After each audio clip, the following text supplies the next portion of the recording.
أعوذ بالله من الشيطان الرجيم. بسم الله الرحمن الرحيم.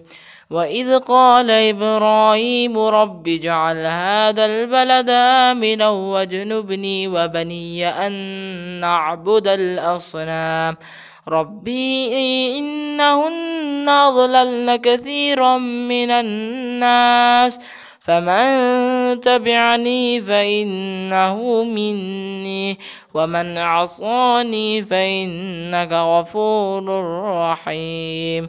ربنا إني أسكنت من ذريتي بواد غير ذي ذرع عند بيتك المحرم ربنا ليقيموا الصلاة فاجعل أفئدة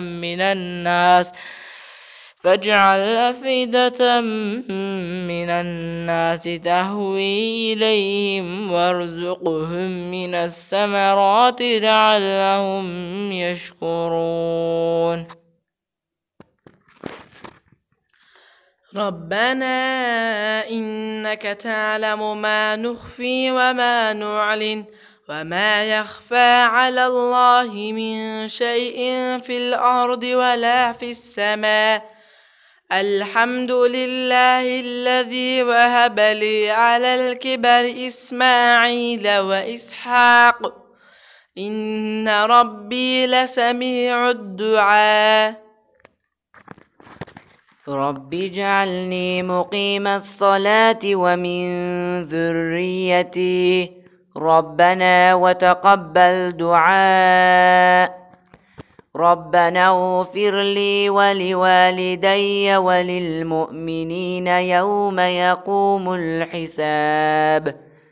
ولا تحسبن الله غافلا عما يعمل الظالمون إنما يؤخرهم ليوم تشخص فيه الأبصار. صدق الله العظيم. الفاتحة مع الصلوات.